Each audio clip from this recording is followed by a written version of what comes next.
2 থেকে 3 মিনিটের একটি ছোট গল্প শুনে যাবেন, আশা করি ভালো লাগবে। একটি ছেলে খুবই সাদাসিধা ছিল।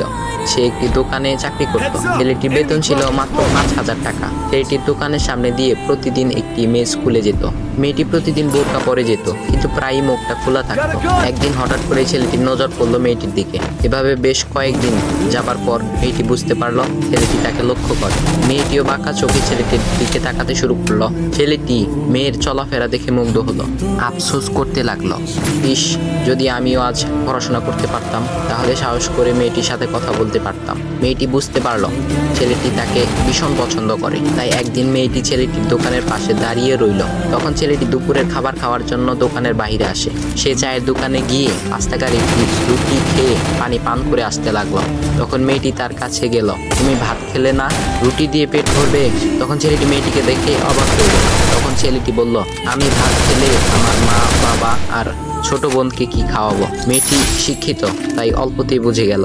সে হাত ধরে বলতে লাগলো, তাহলে তুমি যে আমাকে পছন্দ করো, আমাকে কি খাওয়াবে? তখন ছেলেটি বলল, আমি তো তোমাকে আপন করে পাওয়ার জন্য দেখি না, কারণ সে যোগ্যতা আমার নেই। তবে এটা সত্যি যে তোমাকে দেখলে আমার খুব ভালো লাগে, তাই দেখি। মেয়েটি ছেলেটির কথা শুনে চোখের পানি ধরে রাখতে পারলো না। সে বুঝে গেল ছেলেটির চরিত্র ও ভাবনা অনেক সুন্দর। সেদিন মেয়েটি চলে গেল। বাসায় গিয়ে রাত্রিবেলা মেয়েটি অসুস্থ হয়ে পড়লো। পরে তাকে ডাক্তারের কাছে নিয়ে আসা হলো। বলা হলো মেয়েটার 2টি কিডনি নষ্ট হয়ে গেছে। তখন মেয়ের বাবা ফোন করলো তার বন্ধুর ছেলেকে, যার সাথে বিয়ে দেওয়ার জন্য সে পাগল। কিন্তু মেয়েটি তার বাবার পছন্দের ছেলেকে বিয়ে করতে রাজি না, কারণ সে ছেলেটি টাকা থাকলেও কি হবে, তার চরিত্র খারাপ, সে লোভী।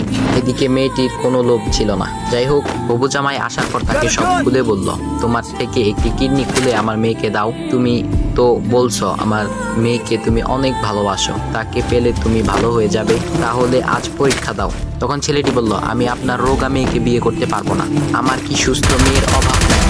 এ বলে সে চলে গেল। বাবা তখন কেঁদে কেঁদে মেয়ের কাছে সব খুলে বলল। মেয়েটি বলল, বাবা তুমি কেঁদো না, একটা পথ এখনো আছে। আমাদের সামনে মোড়ে বড় একটা দোকান আছে না, তুমি সেখানে যাও। সেখানে যে তাইয়ুব নামের একটা ছেলে আছে, তাকে নিয়ে আসো, আমার কথা বলো। তখন মেয়েটির বাবা ছেলেটিকে নিয়ে আসলো। মেয়েটিকে দেখে ছেলেটির চোখ ভিজে পানি পড়তে লাগলো, কারণ মেয়ের বাবা তাকে সব খুলে বলেছে। তখন ছেলেটি মেয়েটিকে বলল, তুমি আমাকে একটা কিডনি দিবে? ছেলেটি বলল, কিডনি দেবার জন্যই আমি এসেছি। মেয়েটি তাকে বলল, তুমি কি চাও? ছেলেটি বলল, তুমি সুস্থ হয়ে আমার দোকানের সামনে দিয়ে যাবে, আর দূর থেকে আমি তাকিয়ে দেখব, এই অনুমতিটুকু চাই। এ কথা শুনে মেয়েটিও ও তার বাবা তাদের চোখে পানি ধরে রাখতে পারলো না। অবশেষে মেয়েটি বিছানা থেকে উঠে ছেলেটির 2 পা জড়িয়ে ধরে বলল, এই জীবনে তোমার থেকে আমাকে মৃত্যু ছাড়া আর কেউ আলাদা করতে পারবে না। তারপর মেয়েটি বলল, আমার কোনো কিডনি নষ্ট হয়নি, এসব ছিল আমার সাজানো নাটক, আমি যা ভেবেছিলাম তাই হয়েছে। তোমাকে দেখে বুঝেছিলাম তুমি আমার একমাত্র যোগ্য।